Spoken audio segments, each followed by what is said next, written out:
Hello everyone and welcome back to Project Management App series. In the previous video, we created the new project selection screen.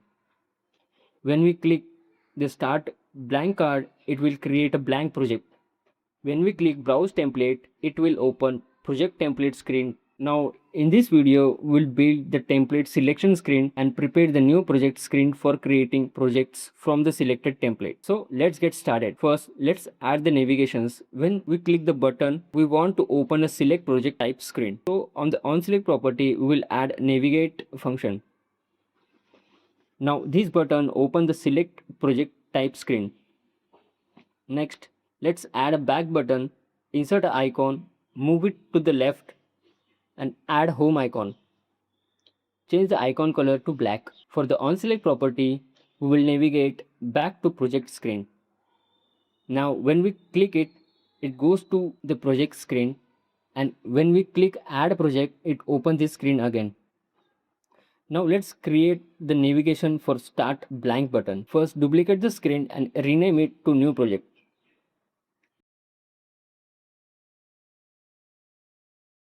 Remove all content from this container. Change the icon to the left arrow and change the title to new projects.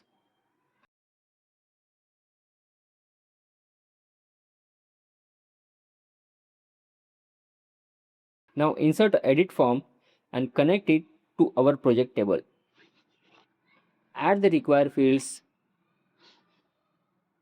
and in your case, you can add more fields based on your requirements. If you need any customization, feel free to contact me. After adding the fields, remove unnecessary fields. Sometimes lookup dropdown doesn't work as expected.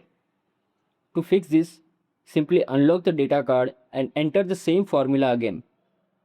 We will do this for all lookup columns.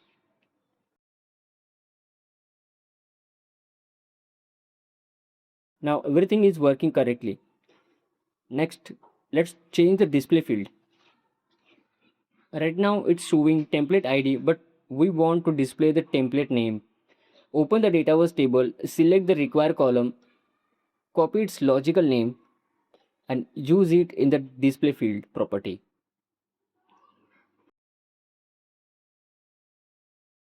Now the drop-down shows the template name instead of ID. Next, let's change the form layout to one column. For now, we don't need the time field, so we will simply hide them.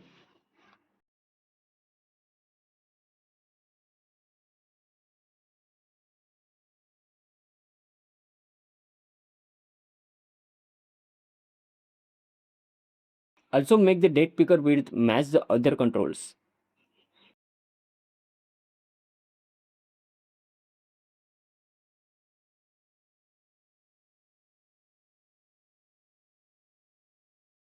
Now change the form back to two columns.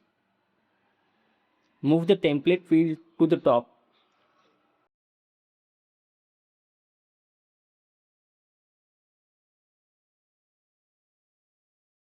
Change the form container background color to white and add border radius. Also add some padding to the main container. As you can see, the card width has changed. Simply enable width feed for each card. Now the card width will remain responsive on any screen size.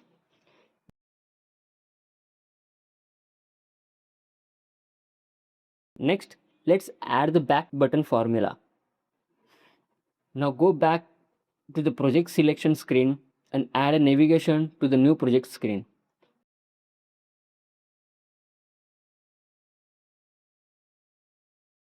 We will use same navigation for both buttons. Now whenever we click other button, it opens the new project screen. For the template field, set the default selected item property. We will use the variable called where selected template. Now let's create the template selection pop-up. Insert a new container, set its width to parent.width and height to parent.height. Give it a glass style background. Inside it, insert another vertical container. Set its width to parent.width divide by 1.5. Change its background color to white and reduce the border radius. Now add text label. Rename it to select template. Enable flexible width. Increase the height. Make it bold. Increase the font size and align it to the center. Also add some padding to the container. Now insert vertical gallery. Connect it to the project template table. Set the wrap count to 2. Adjust the template padding. Inside the gallery, insert another vertical container. Set X and Y to 0. Set its width to parent.template width and height to parent.template height. Add border radius. Change the outer container color and keep the gallery card white. Hide the scroll bar. Now add a text label for the template name. Enable flexible width. Adjust the height and font size. Set the text property to this item.template name. Duplicate the label and use it for the description. Again enable flexible width. Now add another text label for the department. Align it to the left, adjust the height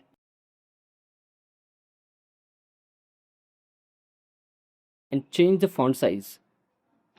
Next, insert the button. Add text and icon.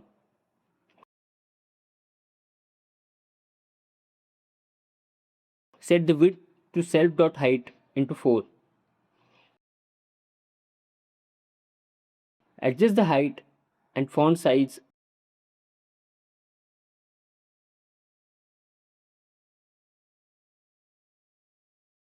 Then change the button color. Now add close icon at the top corner. Set the both the width and height to 35.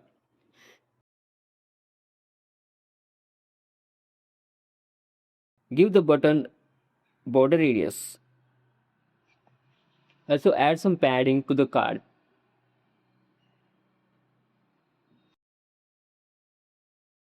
Make the title bold.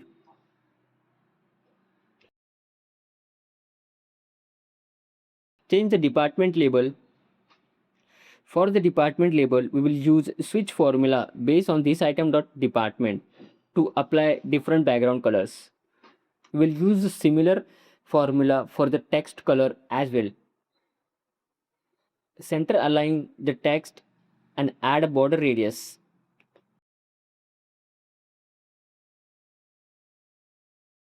Let's remove the icon from the button. Now for the outer container visible property, we will use variable.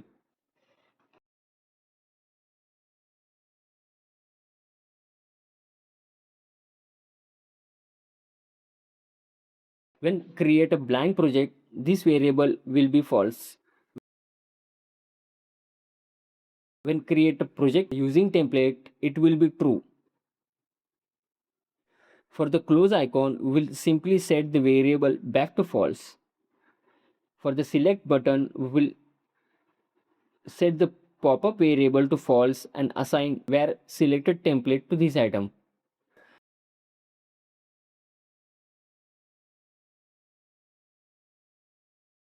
Now, when we select template, it automatically appear in the template field. When creating a blank project, we will simply set the where selected template to blank.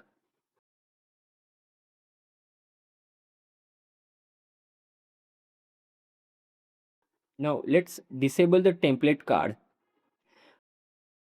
For the employee lookup card, we will change the display field so it show the employee email. We'll do the same for the other lookup card as well.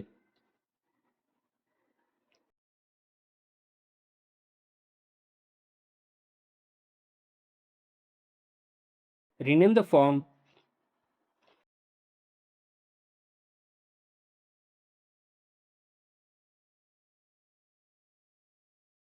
On the Start Blank button, add New Form. We'll use the same function for the Template button too. Finally, select the main container and add a button at the bottom. Increase the container gap. Adjust the button height. Add a button text and an icon.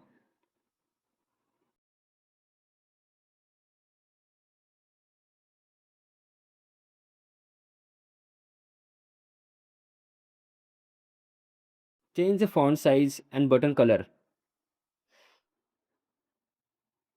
To give a user a preview of upcoming features, we'll add AI theme button, generate auto transform templates. Adjust the font size and width. We'll configure this button later after creating project screen and task screen. And that's it for this video. In the next video, we'll create the project screen and the project detail screen, where we will start building the core project management features. If you found this video helpful, don't forget to like and subscribe to the channel and share it with others learning Power App. Thanks for watching, and I'll see you in the next video.